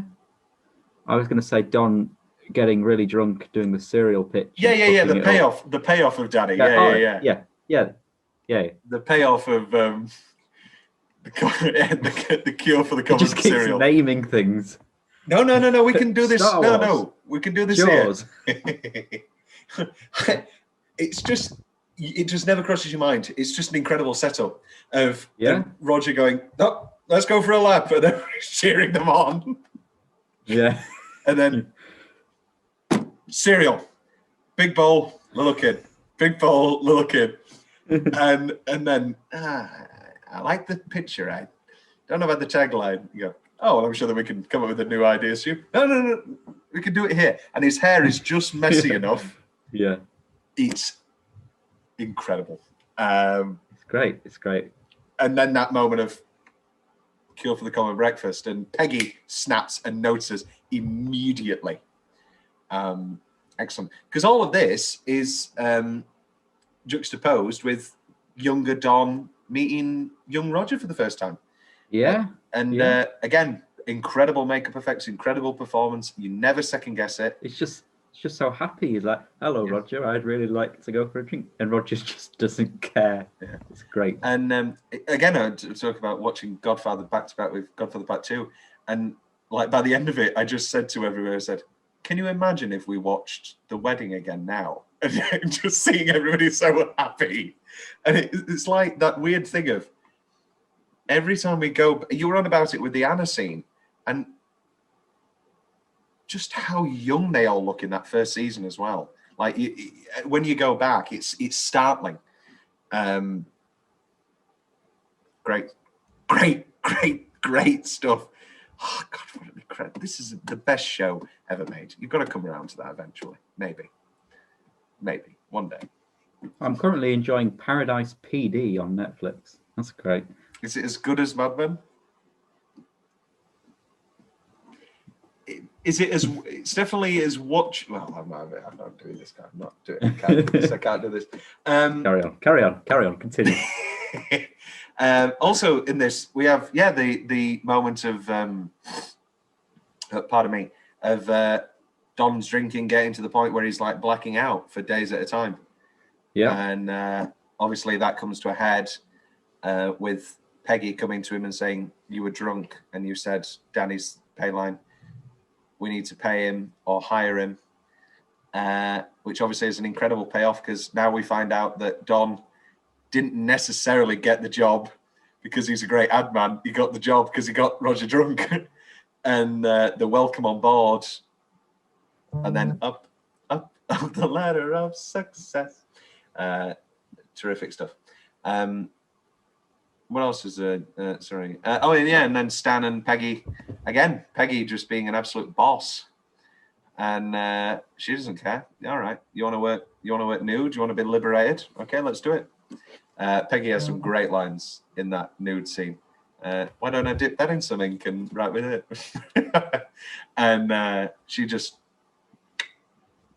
Stan is nothing on Peggy. That was my number 5. Will, what was your number 5? My number 5 was Chinese Wall. Which is lower down for you as well, because it's those two episodes kind of flipped for us. It was, that's my number 8. Not an exact flip, but it was there. Chinese Wall. Yeah. Peggy and Abe. Peggy and Abe again together. Yeah. However, more importantly, and Peggy is feeling sexually liberated. However, perhaps more importantly, we have the realization that Lucky Strike is leaving and all that comes with that and the downfall of that. Roger is, deep, just going through the motions, does the painful fake phone call, goes to the hotel instead of actually going down, obviously, to see Lee Garner. And just all of that is just abysmal and so rough. It's a pretty rough episode. Pete gets his baby. He does. And Roger and Joan have a scene that I presume you didn't like of Roger, I can't do this anymore. Which very sad. Very, very sad indeed. However, this, for me, obviously the key moment of this is Don and Megan shacking it up on the old sofa. Yes, that's how it ends. Yeah. Well, that happens. Sorry to be a stickler, Will. That happens, and then he moves, and then he obviously goes straight back to Faye, and he finds her, and then she says, "I've got you the Heinz, Heinz too." Because I'm going to sort the business out for you, and so again. So right, what was your initial? So at that point, did you think him and Megan was just a one-job thing, and he's starting off his relationship with Faye with some good old-fashioned adultery? Yeah. Yeah, well, I definitely thought that. Okay, Megan's now gonna be his affair lady. Yeah.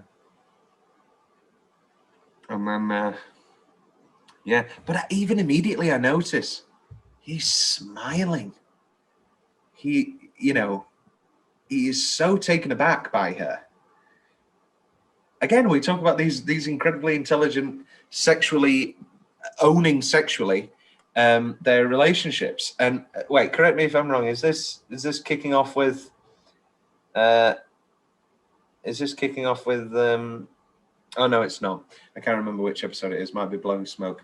Opening up with Don and Faye just having seemingly incredible sex, and the summer, and that thing of having sex in the summer, and then even though you've just shared the most intimate thing in the world, you cannot bear to touch each other because it's so warm. And gives her a leg. I mean, two great, incredible one-liners in there. When they knock the lamp, is it broken? Do you mean the lamp? Damn, what a guy. But yeah, the downfall of the Lucky Strike deal is pretty dire. And I think, again, you always said you could lose 3 episodes, it could be a 6-episode series. But I really think that the amount of time that we spend with Lucky Strike, building it up, we know the importance of this. And we know that Lucky Strike leaving is not just a final nail in the coffin, but could be a full-blown cremation. Because what happens here? Do you go back to the hotel again, or do you move to a smaller office? You know, these things aren't feasible. Great stuff. What really worked for you for this episode, Rob? Yeah, I just liked again that sort of that downfall, that especially Roger's denial, so coming to terms with it, and that was sort of the driving force. And there's never that moment of him admitting it. I mean, he admits it a bit to Joan, but not the complete truth, not the full truth. No. He doesn't admit it to anybody. It's not in Roger's nature to do that. No, it's not. It certainly isn't. That was your number 5. That was my number 8. My number 4 is Beautiful Girls. Okay. My number 4 is Tomorrowland. Okay, that's my number 3. So we'll talk about it now. Okay. Yes. So if you are so not in on the Meghan relationship, why do you like? Why is Tomorrowland so high? Because they go to Disneyland. They do go to Disneyland. Yes, they do go to Disneyland. But it's great, and they're all in the swimming pool, and they're having so much fun, and they've got the map out and the planning. It's great. It is, yeah. And then meanwhile, you've got it's great. It's good. And I presume you're happy because Betty and Henry are having troubles. Yes. Got that phone call.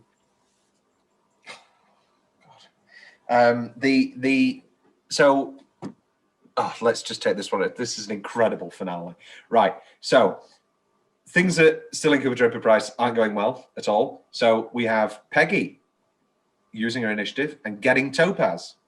And this is a great success.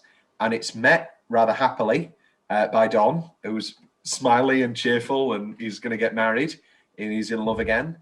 And he's like, that's brilliant. That's incredible. Let's celebrate.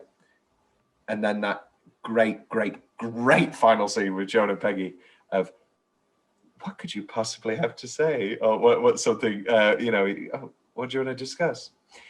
And that thing of Peggy has damn near maybe saved the entire company, but Don's marriage announcement is the most important thing. I'm going to marry Miss Calvey. Who the hell is that? Yeah. It's Meghan. I think my favourite was Peggy's reaction. Oh yeah. Because Peggy, I side with Peggy a lot, and Peggy's reaction was the same as mine. You don't know her. This isn't you. Shut up, Don. Wow. And and also obviously the suitcase is that incredible coming together moment of these two are the perfect union. They are just the perfect ideal of platonic love, and there is that deep emotional connection and admiration and trust that's undeniable, and it's a two-way thing, which is why it works so well. And he dresses her down. Sorry, she dresses him down rather. So then meanwhile, we have the culmination of the Jones subplot, which is wonderful. However, more importantly, we have Don and let's talk about Meghan some more, and then we'll talk about the wrap-ups of this season. So I fall in love with Meghan myself. I am fully in on that Meghan Don. I think it's a really great. Why wouldn't you fall in love with her? She's gorgeous. She's incredible with your kids. She's intelligent. You have great conversations with her. Again, from a vanity point of view, she believes in you. I know I know you. I know you want to be better. I know I know you. And for a man who feels like he's never been seen, there's that great moment with in the suitcase. Who died? The only person who ever knew me. That's not true. And I think you could make the argument. I think Betty was soiled. You've got Peggy and Anna, and we'll see what comes of Meghan. These are the people who know him. And Peggy doesn't even know the complete truth of Dick Whitman. But there's something there that is intimate and truthful, which we'll get to in the suitcase. But yeah, I think it's just a great, great episode. It's a joyous episode. It's a happy episode with some immensely emotional tinges, obviously showing Sally and Bobby and little baby Jean taking her to Anna's house. Yeah. And seeing Dick and Anna 64. But I'll yeah, and it's like, oh, Dick, that's me. That's my nickname. But he smiles when he says that, because he's been waiting to say that. He's had this planned out, and he was always going to say, oh, Dick's what people call me, and it's like, oh, I finally get to do it. Because obviously in Good News, he says, I'm going to bring the kids out this summer. Yeah. I think if Betty was a more open, I think that's the great tragedy of the Dick Whitman reveal. I think if maybe Dick Whitman was revealed a bit earlier by Betty, then Sally and Bobby would have, Anna would have met Sally and Bobby. I think Don's always wanted. He's not ashamed of either side of his life now. It's a wonderful thing. And so the joy that we get in those early moments, for then hands and knees to come and knock it down and go, no, but it's illegal and you could be sent to prison. It's all very well and good you enjoying your two lives, but it was an illegal thing you did. And then, okay, do you want to hear my Betty theory about Tomorrowland? Yeah. I think Tomorrowland is Betty realizing she doesn't actually like Henry as much as she likes Don, and she wants to go back. I think Tomorrowland, if that final scene, watch that final scene again on YouTube or whatever. If that goes on another minute without Don revealing that he's met Meghan, Betty makes some sort of move. Have you revealed her motivation throughout series 5? No, I haven't. Okay. At all, actually, which I think is that's not a thing. She's very jealous of Meghan for a very particular reason, which you will see immediately when Betty appears. That's a very Betty trait. Yes, naturally. And I'm excited. You should do. Tell me. No, you'll see immediately when you see Betty that there is a big change. Betty and Don, that final, and whether she's feigning it or not, Betty says, "Oh, I'm happy for you," because she thinks it's that Bethany Van Nuys. She goes, "Bethany Van Nuys," and she goes, and he goes, "No." He goes, "Was it the secretary? I was told that she went on the trip with you." Yeah, and I think it's a lovely little moment. And again, it's another goodbye. Obviously, we've not spent as much time there this season as we did in the first 3 seasons, but it's goodbye to that house. It is. And lovely little final shot with the glass and the whiskey. How well did you pack? So I at this point I'm fully in on Don and Meghan, I have to say, and I think that their love is real. Their love is truthful. And I think they make a very good couple, quote unquote. That's your number 4. My number 4 was Beautiful Girls. Tomorrowland was my number 3. What's your number 3? My number 3 is Blowing Smoke. Wow, that is high for a cut. I'm sorry, Will. I feel, again, I'm saying all this. Even like to say it's a cut. This is like another like incredible episode. Why is it so high for you? I think you've alluded to it. Oh yeah. I think that purely for reasons regarding the whole Betty side of things with Glenn. Oh, Glenn. Glenn.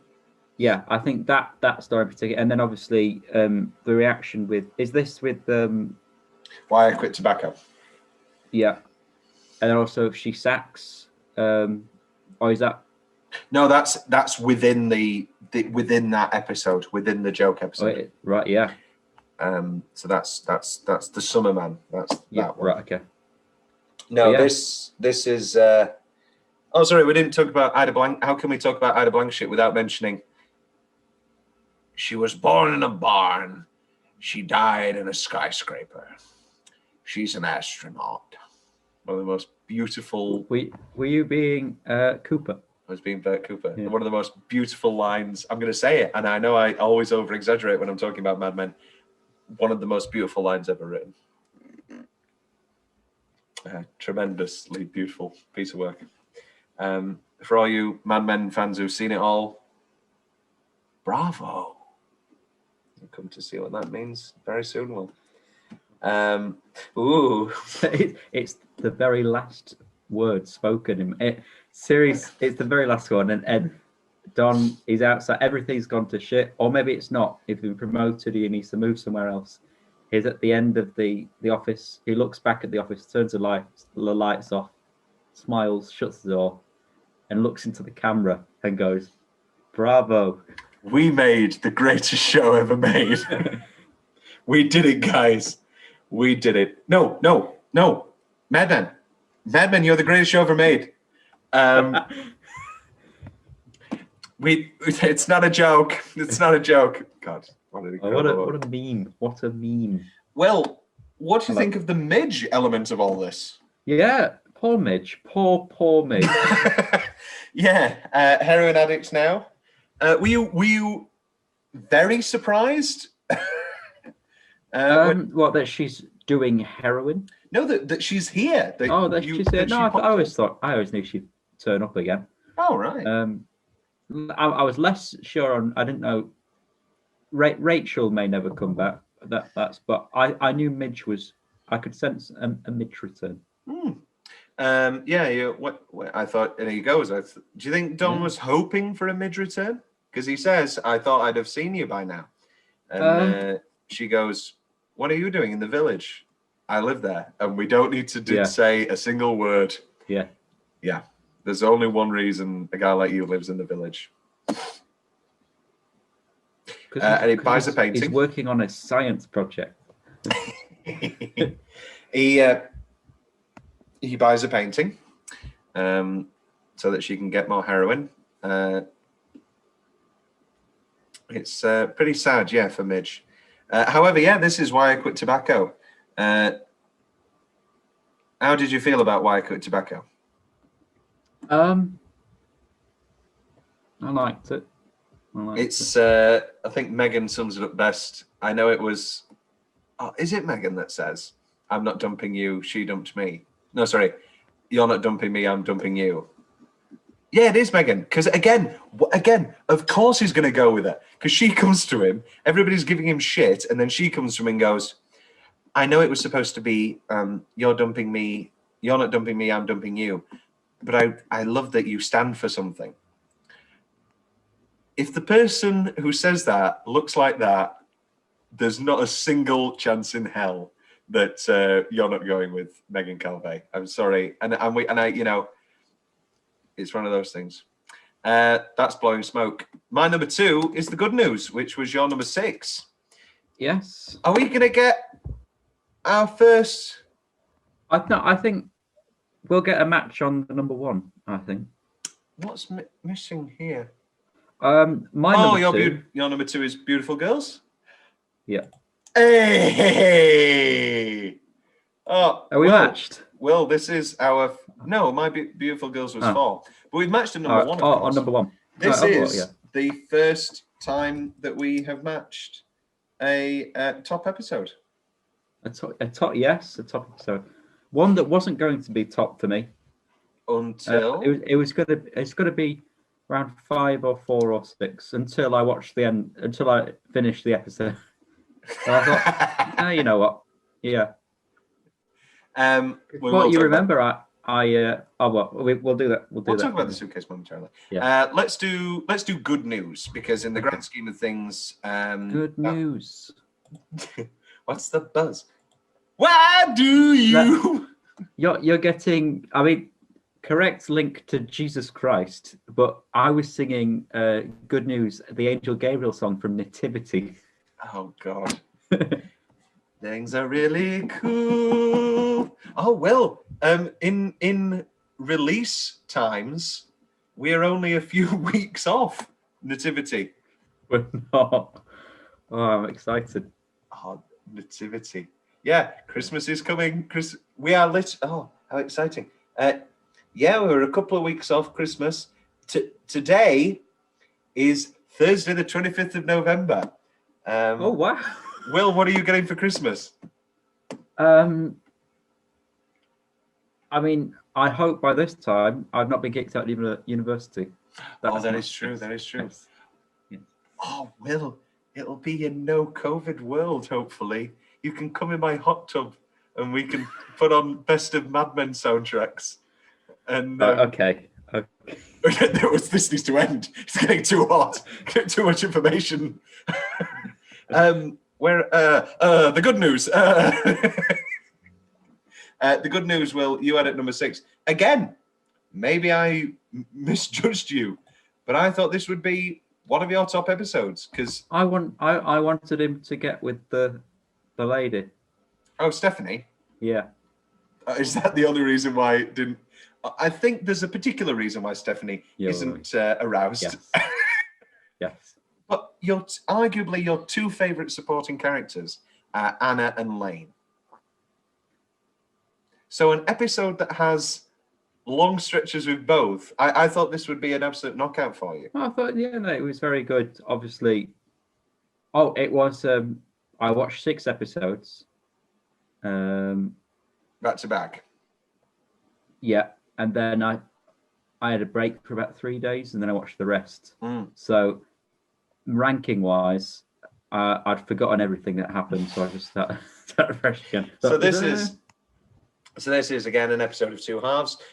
All throughout, we have the Joan subplot of her departing Greg departing for Vietnam. However, the first half is Don in LA, which we always love, going to see Anna, and she's got this broken leg, and she's just foolish apparently. And they're going to smoke some dope and have a nice night with Stephanie, her niece, and he's going to do some painting for her, and all's well, and everything's great. We love Anna. And then suddenly, Stephanie reveals that her leg's broken because there's a cancer in her leg and her bone's getting weaker. And they're not telling her because it's terminal and it's spread and she's got months left. And she's going to die. And so Don is faced with an unbearable situation of having to say goodbye to somebody without being able to say goodbye. And I think you could make the argument. I mean, John Hammond's incredible in so many moments, but that moment and those absolute, the most brimming tears in the world without them ever dropping, an astounding piece of work. And that would be enough, I think, for this episode to be so high. But then he comes back to New York and we have that classic thing. I was in Philadelphia and obviously I didn't have a family to go to for Thanksgiving. I spent Thanksgiving Day with the family. But that Thanksgiving week, it's a ghost town. And because everybody else goes to their families. And such a brilliant thing of Don and Lane coming together, two people who are distant from their relationships. Obviously, well, Don doesn't have a family at current. Obviously, he does, but not anywhere to go to. And Lane is in America. His family are in England and don't want to come over. And we obviously have the terrible thing with the flowers with Joan, the mix-up there. Yeah. Brilliant. I enjoy that a lot. And I just love Don and Lane having a guy, two guys on the town. Yeah. And it's funny, it's sad. And the stand-up, that's great. Stand-up's great. Well, it starts off with them having the nice whiskey. No bite at all. Yeah. And I can really make my Lane impression great. There's no bite at all. For the audio listeners, I just put on some fake glasses that for years Will thought that he'd stolen from me. And so I just accepted. But it turns out they were just in my bottom drawer. So he stole somebody else's glasses, apparently. Maybe they were someone's actual glasses. Yes. Yes, wonderful Lane. And they go to the movies. Don loves going to the movies. Again, another way. We've talked about this before. Obviously, I don't have as much sex as Don. And and I'm not as handsome or as charming, perhaps. And so don't get as many offers. But when it comes to feeling relaxed in the sea and swimming, keeping to oneself, and going to the movies in the middle of the day, I am Don Draper. And so I love that moment of him just telling him, we're going to the movies. We can't sit here and be miserable. And I love them going through the movies. It's a mad, mad, mad, mad world. It sure is. Zorba the Greek, I saw it. Could watch it again. Send me no flowers. No. Umbrellas of Cherbourg. Don's comment is Catherine Deneuve. And I have to agree, Don. Catherine Deneuve, beautiful woman. Umbrellas of Cherbourg, you would have enjoyed. It's a very good movie. However, they end up going to see Godzilla. Yeah. And Lane hurling abuse to people, and a mother and a child doing this mock Japanese accent. It's just great. And then, as you say, the stand-up, we're not homosexuals, we're divorced. Yeah. And yeah, it's just a real touching moment. And then it comes to that climax, pardon the pun, of them getting two call girls. And that's a bit sad, actually. It gets to a point where it's now sad. Yeah.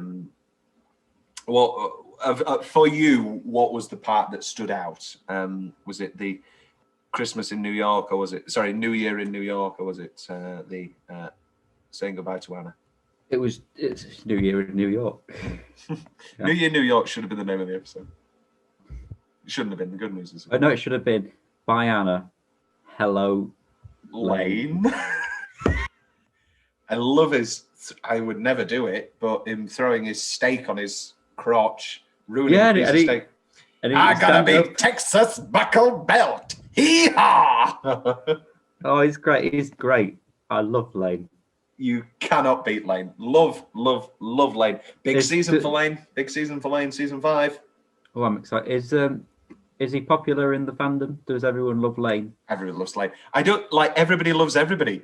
There's nobody that people don't love, because they're just all brilliant characters and so well written, and you love them. Small tangent. Is there anybody that I always, the way I describe Mad Men and the why it's the best show ever is because whenever it cuts to a character, you never go, oh, great, a Jones scene. And there are so many TV shows, even Breaking Bad, which I love. It cuts and you go, oh, great, I've got to do 10 minutes with these. I again, maybe I'm speaking just for myself. I don't have that with Mad Men at all. That was my number 2. Your number 2 was Beautiful Girls. I presume that this is, if not solely here, has a big factor to do with the death of Ida Blankenship. It's that, and it's the mugging. combined. Oh yeah. Well, so I think the best way to talk about the episode is of course, talk about its closing. The closing image is that terrific image of three very important women in Don's life for season 4. Dr. Faye Miller, Peggy, and Joan. Less so Joan. Joan's always there. She's the steady, I guess. And if we go beyond that, we also have Megan as a big factor in this episode. We don't know that she's going to be an important woman in Don's life, but we do, obviously, by the end of the season. And, of course, Sally. And, yeah, the strength of that final 20-minute farce is just impeccably built up and delivered. You've got... Let's talk about Joan and Roger first, and then we'll build up to this farce. So Joan goes... Greg's been sent off to Nam. And so Roger sends some nice masseuses because Roger's great. And then they go out for a meal and they're walking home and the neighborhood's changed because it's been so long. And they get mugged. And in the heat of the moment, they have passionate sex, which we don't know yet will impregnate her. Were you, other than going, yay, were you overwhelmed by the shock, by the surprise of that? No, just gleeful. Yeah. It's a joyous. I think what surprised me the most was Roger's reaction to getting mugged, because I thought he would have got his wallet out and say, look, I've got a nice watch. This means a lot to me. All that. I can just give you $10,000 now. Sorted. But he wouldn't have $10,000 in his pocket, would he? Oh, yeah, he wouldn't. Okay. He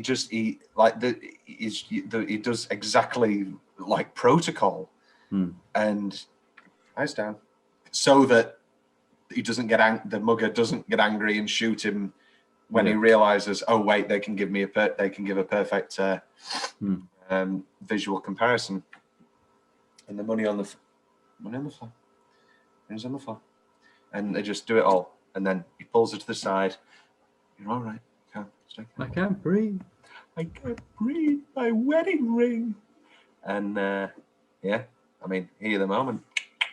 What can you say? But more so that incredible 20-minute farce of Dr. Sally coming in as if matters can't get... That's how it starts. Yeah. And then it builds and it builds and it builds. And he gets Faye to talk to her. That doesn't do anything, and then Faye gets really angry. She goes, "That wasn't fair what you did. You shouldn't have done that. I can't talk to her. I'm not her mother," or whatever. And then maybe my favorite moment of it all is Peggy's already frantic because Abe's come and he's given her this letter about how all advertisers are pigs or whatever, and how they should be hiring more black people. And so she's already stressed. And then she comes in, and Sally's here. What are you doing here? You go, I came to see my dad. And you go, don't move. And he goes, I'm not. love Peggy. And but yeah, the piece de resistance is Ida dying, unfortunately. And hey, my mother made that. And Harry about his bloody blanket. It's just a peak episode, and I'm gonna lock it in now. Number 2. Beautiful Girls, because it's only fair. You have good news lower. It only makes sense. Beautiful Girls will be our number 2. However, let's talk about our number 1. Well, you asked me previously about whether or not there is a undeniable sort of beloved favorite episode, best episode of Mad Men ever. There is some speculation. Lots of people go for Shut the Door and Have a Seat. However, the overwhelming critical and fan response is The Suitcase is the absolute peak of the show. This is the one. I don't know necessarily if it is significantly better than any other episode, because as I say, we are dealing with an almost unnaturally good quality of episode back to back to back. However, the fact that it's just Peggy and Don, and the fact that we really get to the heart of this beloved relationship really does tip people over the edge. And as you say, the closing of the episode, You messaged me. When did you message? So you messaged me saying, am I supposed to enjoy the suitcase? Was that halfway through the episode or was that after? Halfway through. Right. Okay. So why don't you talk about your experience with it solidifying for you as your number one? Yeah, I think we'll just build on what you said earlier. I really enjoyed the fact, I respect the fact that this is an episode 7. So it does feel like a real halfway split, as we've discussed. I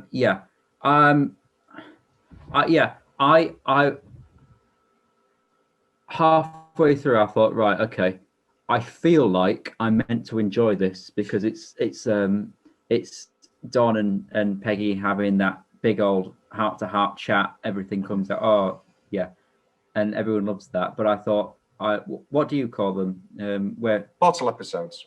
Yeah, I thought, it's going to fall into the bottle episode trap, and I'm not enjoying it at the minute. It's just them chatting away, and it's rubbish, and they're just.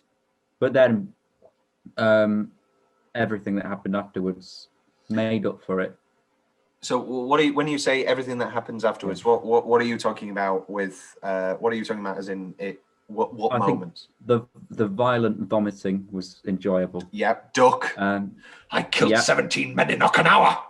The fight I liked. I don't know if it was meant to be or it's just me being a very clever person, deducing the facts that the whole plot is them anticipating this heavyweight boxing match, and the real fight we see is and also I love that, Don's the perfect man. We all love Don.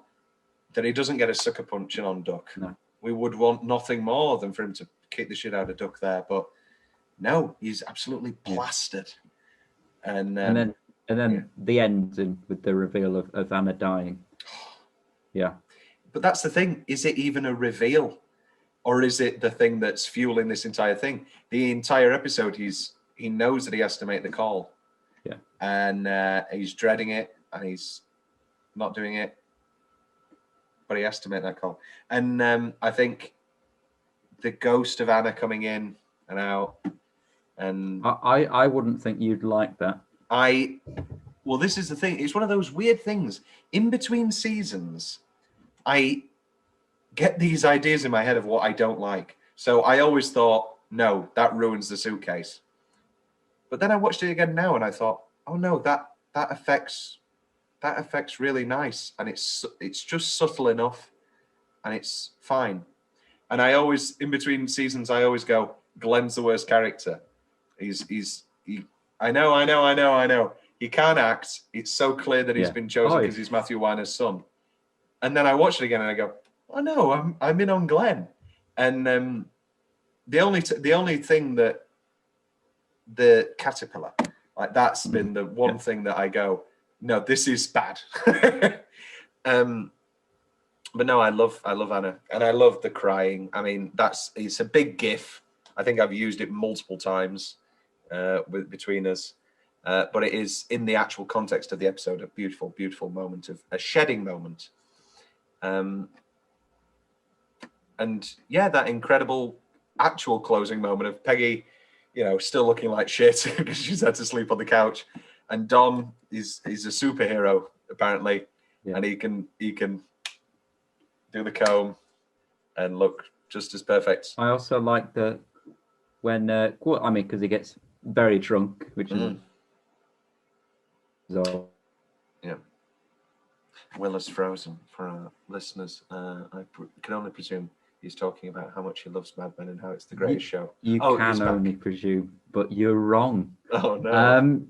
The bit where they go into Roger's office and they start listening to Roger's memoirs. That's fun. And the great payoff of the Dr. Lyle Evans thing. So there's a whole IMDb trivia thing, because basically in the previous episode, in the Chrysanthemum and the Sword, Roger makes an offhand comment, and he's like, we might as well, didn't we win the war? Who are you going to bring in next? Dr. Lyle Evans?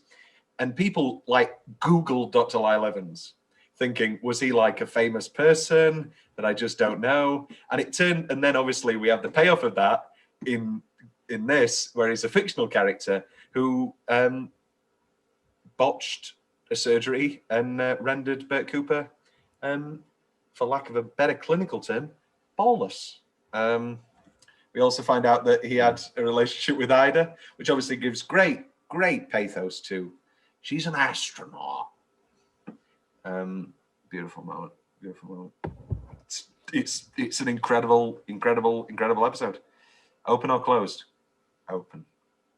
And it does give us a feeling that and also it's a happy episode because it's the end of Don's miserable period. I mean, well, spoilers, world. There's he's never not miserable. He's always depressed. He's always anxious. No. But that horrible thing of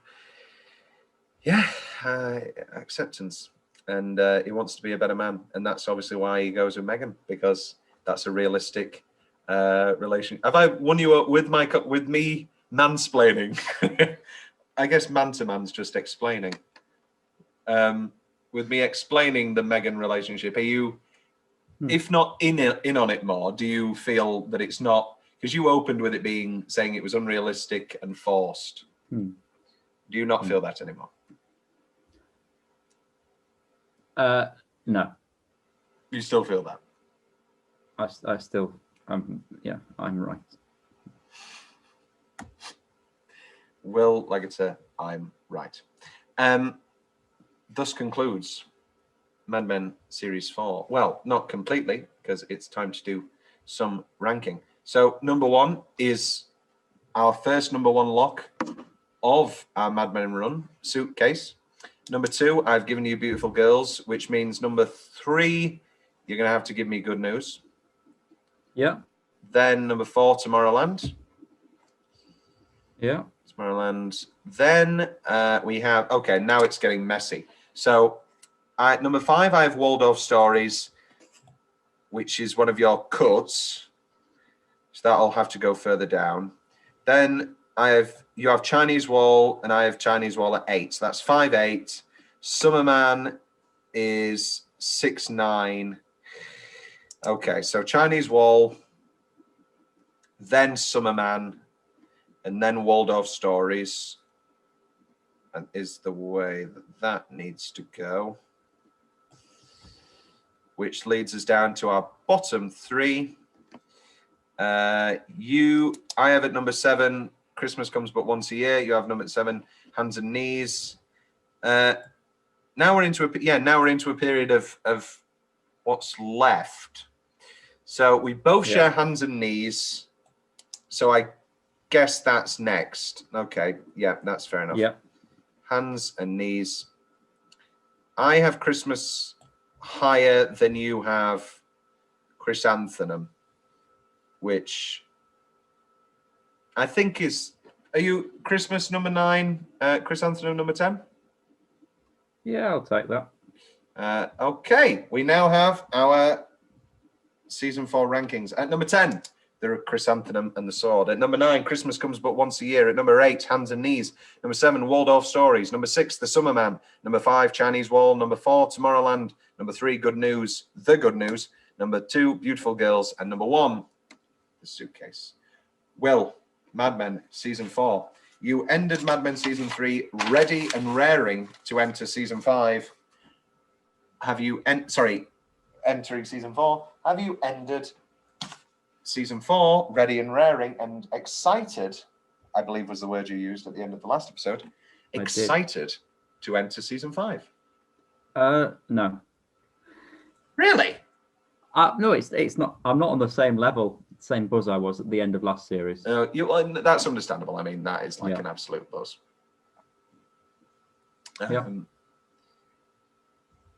Okay. Yeah. Well, that's that then, I guess.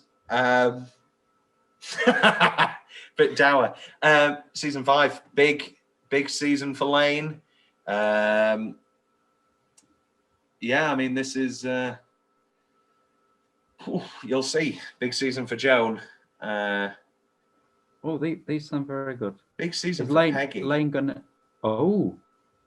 Big season for everybody. This is season for Glenn. No, sorry, Will. Sorry, Will. No big Glenn. No big Glenn season. Yeah, no, big season for lots of people this time round.